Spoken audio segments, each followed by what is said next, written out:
ഇന്ന് നമ്മൾ സ്ട്രോബെറിയും ബദാമും ഒക്കെ ഉപയോഗിച്ചിട്ട് ഒരു അടിപൊളി സ്മൂത്തി അല്ലെങ്കിൽ ഒരു ഷേക്ക് എങ്ങനെ ഉണ്ടാക്കാന്ന് നോക്കാം. അപ്പൊ അതിനായിട്ട് നമ്മൾ ഒരു 6-7 സ്ട്രോബെറി എടുത്തിട്ടുണ്ട്. നന്നായി പഴുത്തതാണ്. ഇതൊന്ന് ഫ്രീസ് ചെയ്ത് വെച്ചിട്ടുള്ളതാണ്. ഫ്രീസ് ചെയ്യാതെ ഉപയോഗിക്കാം. ഒരു 7-8 ബദാമും പിന്നെ പാല്, ഇത് ഫ്രീസ് ചെയ്തതാണ്.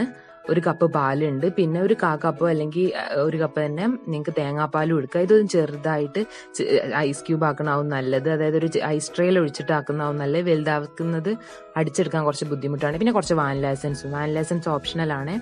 എന്നിട്ട് നമ്മൾ ഈ സ്ട്രോബെറിയും ബദാമും കൂടെ മിക്സിയിലിട്ടിട്ട് ആദ്യം ജസ്റ്റ് ഒന്ന് അടിച്ചെടുക്കുകയാണ്. ഇനി ഇതിലേക്ക് നമ്മളൊരു 1/4 ടീസ്പൂൺ വാനില എസൻസ് ഒഴിച്ചു കൊടുക്കാം. വാനില എസൻസ് ഓപ്ഷണലാണ്. പിന്നെ നമ്മൾ ഐസ് ക്യൂബ്സ്, ഈ പാലിന്റെ ഐസ് ആക്കിയിട്ടുള്ളത് നമ്മൾ ആഡ് ചെയ്യാണ്.